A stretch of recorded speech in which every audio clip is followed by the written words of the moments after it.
Good morning, everyone. Happy Wednesday. It's Nancy, your favorite innkeeper from Old Square Inn in Mount Joy, Pennsylvania in beautiful Lancaster County. I am also your instructor for Let's Cook, and today we're going to be making some delicious, creamy, comforting potato soup, and you can load that up with bacon and sour cream and cheese. It's going to be delicious. Hi Deb, thanks for joining me today. If you're with me today, drop your name in the comments. Come on, Ruth girl, let's hear from you. Missy out there today. I know. Hi Joe, I know you're in school today, but if you get a chance, drop your name in the comments, tell me what you're doing, and then we're going to get started. Servus. Gotta wet my whistle. Nothing like some fuzzy water to get you started, right? Okay, so to get this going, we're going to have, I've already got 3 tablespoons of butter in my pot over here. And I have a small diced onion. Now, do you remember how I told you to cut an onion? So you're going to cut the onion lengthwise like this. This is the top of the onion. That's the root on the bottom. I'm going to cut it lengthwise like this, chop off its head, sideways, the other way, and you're good to go. You're going to put it in the pot with your 3 tablespoons of butter. And I know that kind of seems like a lot of butter, doesn't it, for that little bit of onion? But we're going to be making a roux, or a kind of a white sauce out of this. That's why you need the extra butter. And what is so great about this recipe, hi Nance, nice to have you here. Hi Joe. What's nice about this recipe is you don't have to go look for a lot of extra things. You have so many of these things in your house already. This makes me think like you're stuck in the snow, and I got a little piece of butter wrapper in there. You're stuck in the snow and there's nothing to eat, and you find a few potatoes in your pantry and an onion and some milk, and it's just so good and warm and delicious. Okay, I have my onions going here, and I'm going to just cook them until they're kind of slightly translucent. You can see how they're going here so far. I have that on about medium heat, and in just a couple moments I'm going to put 2 tablespoons of flour in that. So the flour and the butter is going to make that roux, and that's going to help thicken your potato soup. Okay, turn that down. Okay, so 2 tablespoons of flour in here. Now, when you put this in, this is going to get like all lumpy and chunked up. That's okay. Just stir that a little bit. Put that on low. You want that flour to cook out of there because you don't want that floury taste. So I have this on low. I'm going to let that cook while I chop up a couple of potatoes. You're going to need about 2.5 to 3 pounds of potatoes. That might be like 6 large potatoes. I like to cut these first lengthwise in quarters and then cut them sideways. Now, the smaller your potatoes are, the faster the soup will cook, of course. Some people like to dice their potatoes. I like them kind of looking like this. Let me show you. See, a little slice like that. That looks pretty good. Well, I'll tell you, one of the things I love about being able to talk to all of you every Wednesday is the reconnections we get. I got a letter from Barb Michalski. Now, you don't know her from Adam, but when we were little kids, my sister and I, Sunday was always a big deal at our house. So we would go every Sunday either to somebody's house and visit, or somebody would come to our house and visit. And we would go to Auntie Irene's or Auntie Catherine's, or the Wysocks, or the Vigs. You know, it just depended what the day was. Kind of wasn't fun to go to Auntie Catherine's or Auntie Helen's because there were no kids and there was nothing to do there.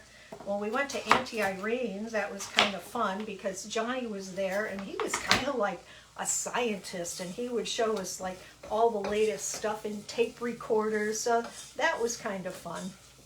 We went to Auntie Helen's. That was my mom's sister, very, very Hungarian, over on the boat as well. Kind of nothing to do at her house, but she had one game that we would go into the basement and play. It was called The Fugitive. It was a board game, and she would ask us if we wanted to play Fugitive. But anyway, so I got a letter from Barb Michalski, who was one of the places that we used to go on Sunday. We would go to the Biggs house, and she reconnected with me, wrote a letter. She said, I don't know if you remember me. Heck yeah, I remember her.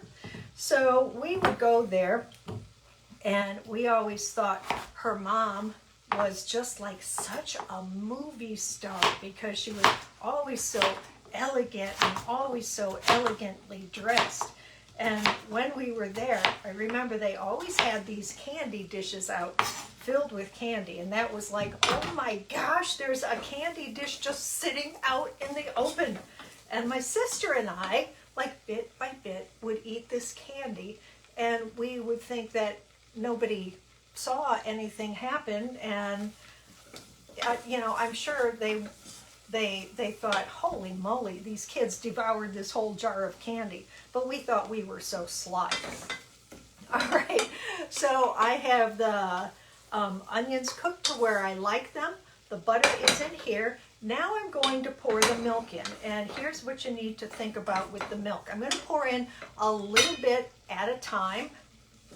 And I need to keep stirring this because this cold milk in here, don't want to say that it's going to seize up, but it's going to like start to thicken with the flour that's in there. So you want to stir this until this is kind of nice and creamy, not lumpy. I'll show you this in a second.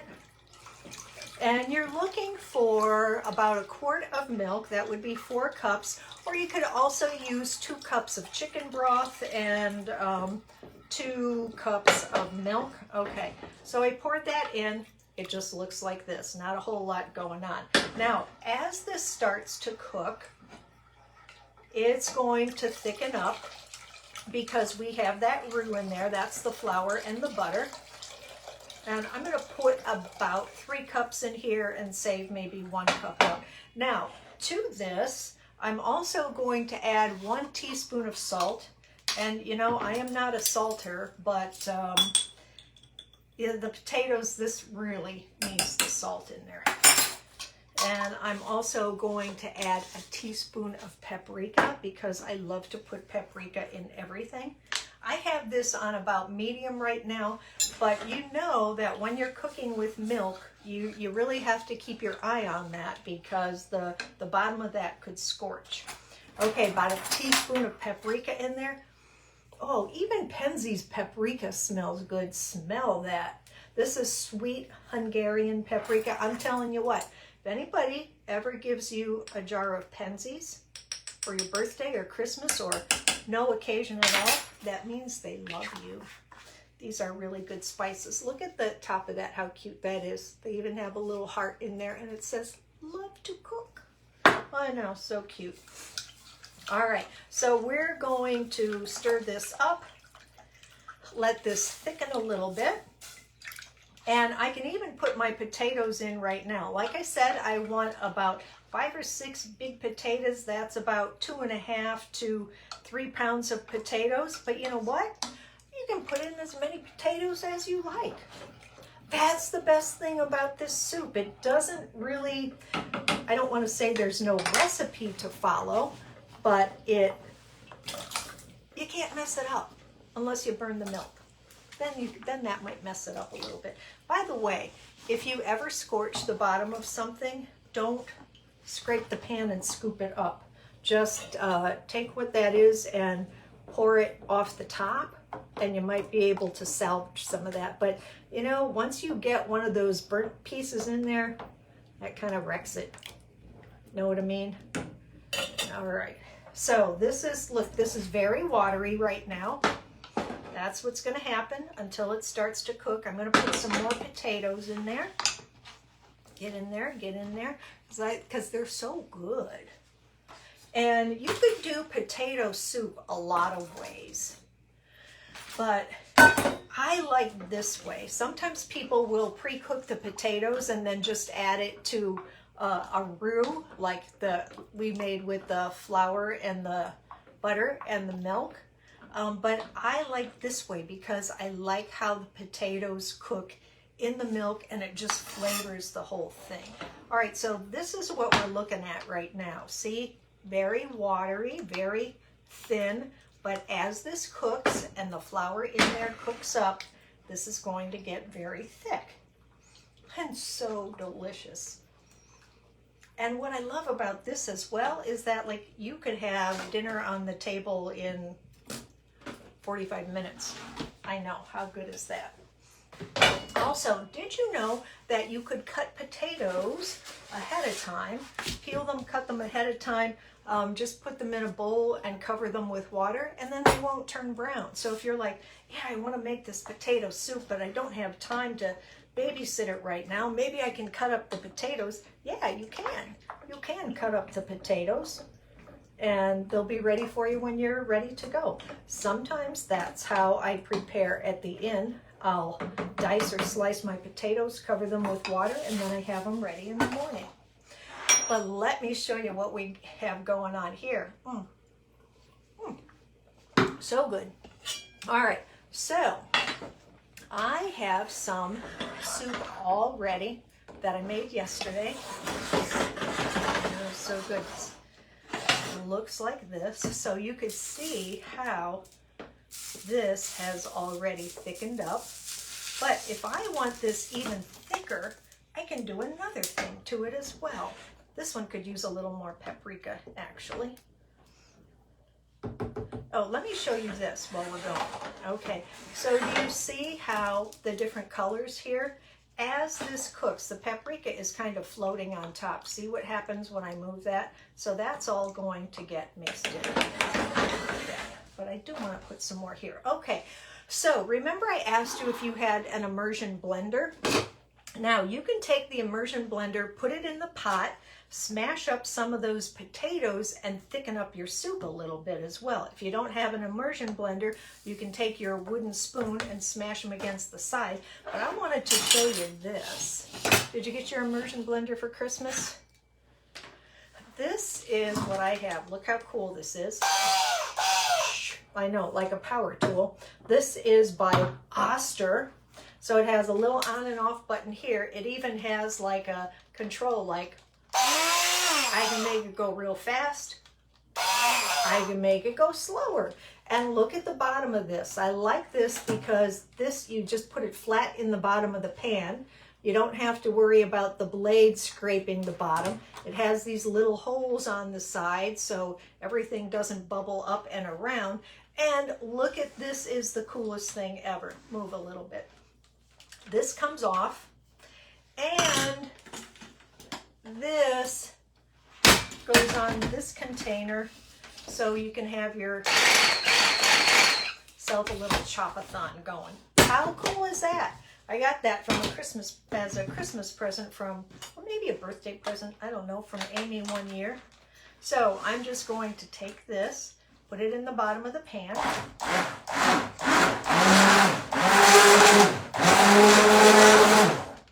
Oh, that looks good. I don't like to smash up all the potatoes because I like to be able to like bite into something as I'm enjoying that soup. Don't want the whole thing pureed. So look at this. Oh my goodness, it looks so good. And we're gonna taste it because it's so delicious. Now, when I scoop out my soup into bowls, if it's only me, I don't get out the fancy ladle. I just get my measuring cup, put it in the bowl, and I am ready to go, sister. Okay, so I know, look at that great big soup mug. Oh my gosh, this looks so good. I can't hack it. So good. Holy moly. All right, look at that soup. And I'm going to top it with a little bit of sour cream. Get on there. Oh, and a little bit of bacon. Crispy bacon. And then if you like cheddar cheese, put a little bit of cheddar cheese on top. I'm just going to scoop this up into my mouth right now. Look at that. You want the first bite? You grab the first bite. Okay, it's a good creamy bite here with sour cream on it. And did you like that? I know, and bacon.